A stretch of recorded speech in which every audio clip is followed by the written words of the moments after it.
Hey, this is Rob, and you're listening to the Hidden Destination Podcast. All right, well, today is September 20th, and I'll be recapping the ride from Port Stanley to Turkey Point Provincial Park. Very silly name, but a very nice park. I rode 58 miles with 1,400 feet of climbing, and today was again mostly headwind. It's been mostly headwinds from Ludington, Michigan. So now almost all the way across the Ontario stretch. It's just the wind does not want to come out of the west. It just is continually coming out of the east. So that's been interesting, but the weather's just been unbelievably perfect in terms of, aside from the wind, but sunny and warm, and just I could not, no precipitation, could not ask for nicer days. So super fortunate on that front. This morning I got up pretty early, and it was a very damp morning, so took quite a while to get the tent aired out, but ended up taking off from Port Stanley around 10ish, and Port Stanley is one of those places I will definitely be going back to. It is a very cool little town.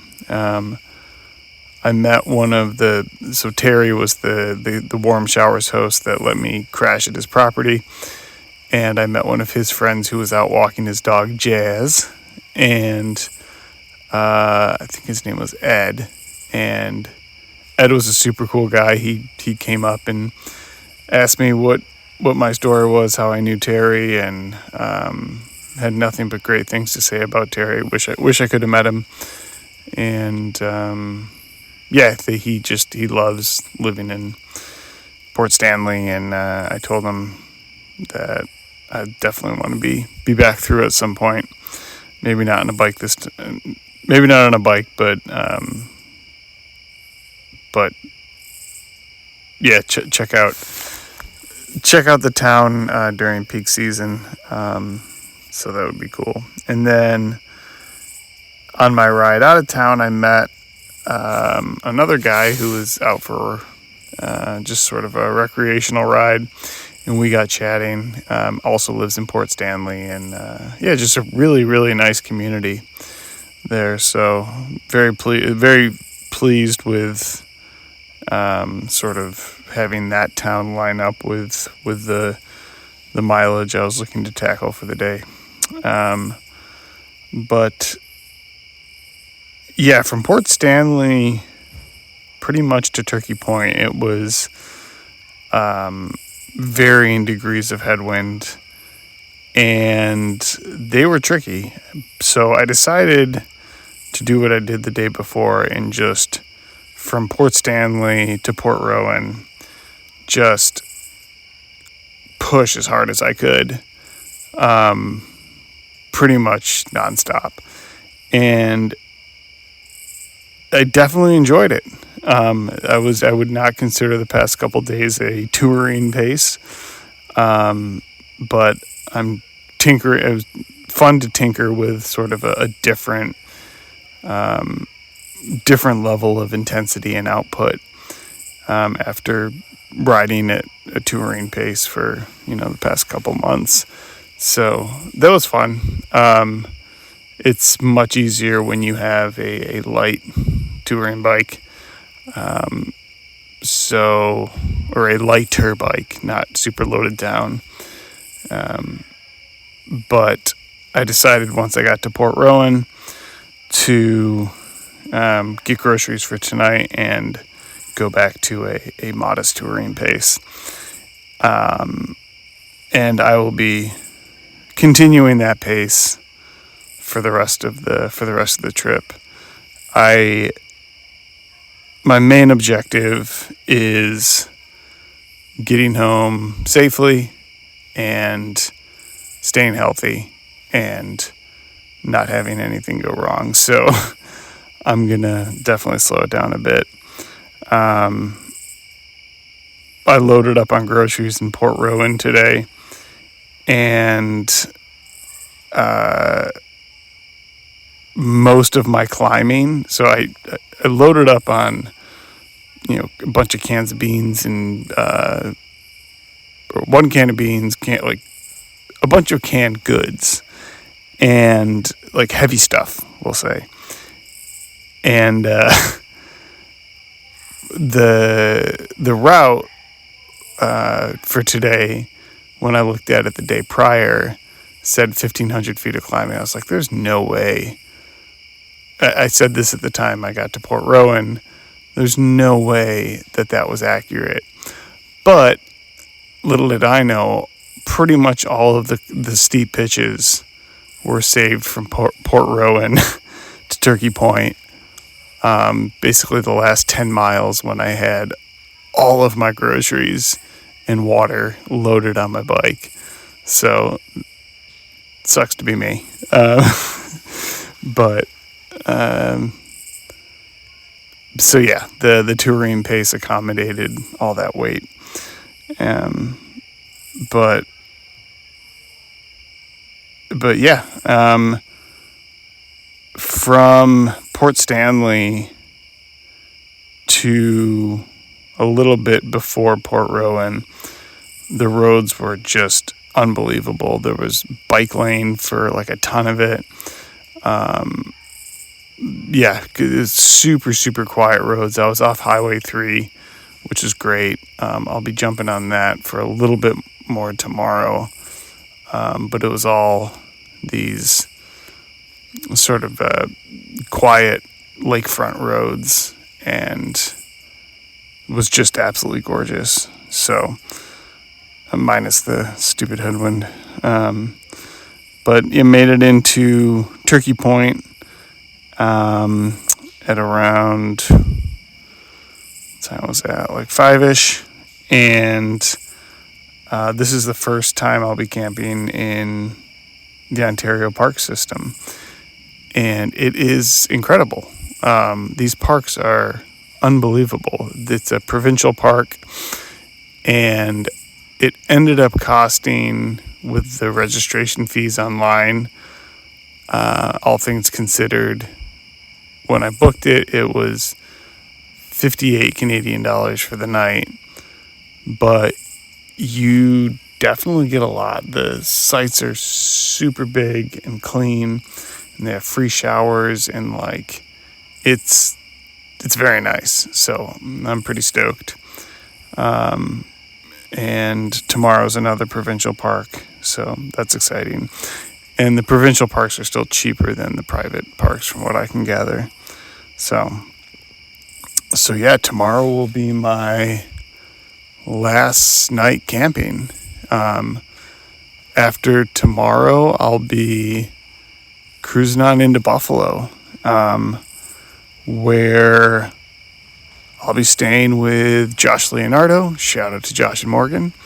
So he's letting me crash there for the night. And then it's Buffalo to Rochester. I'm going to break it up into 2 days. The weather forecast for those days looks kind of garbage. Cannot complain.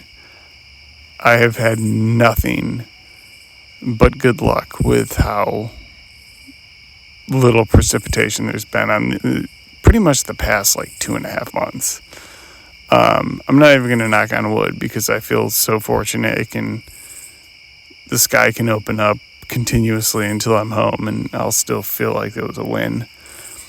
So I'm still trying to figure out what to do on Monday.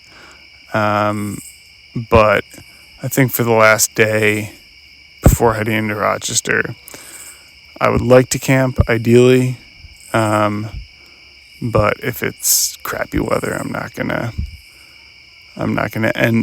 end the trip on a on a miserable note. So I contacted a warm showers host in Holly, and I may treat myself to like a super cute canal side, like B&B or I don't know, something fun, something memorable. Let's say that, something memorable. But if the weather looks fine, then I have a couple camp spots around Holly in Brockport that would be cool to camp in. We shall see. Monday looks like the winds are coming out of the south, so I'll be able to go from Buffalo to somewhere greater than equidistant to Rochester, and then my boy Dylan Pudiak is going to be riding home with me on the final day on the 24th, and that's exciting. So yeah, I am sad to see this thing come to a close, but I'm ready to be back. The level at which I am now talking to myself on the bike has increased dramatically. So maybe that's a sign that I need to get around more people quickly, because it wouldn't. You would not be blamed for thinking that, as you see me pass by, that I'm a crazy person. So yeah, there's that. Okay, so that's it for tonight. I think the ongoing joke is I'm going to try to get an early start tomorrow. But I'm going to try to get an early start tomorrow.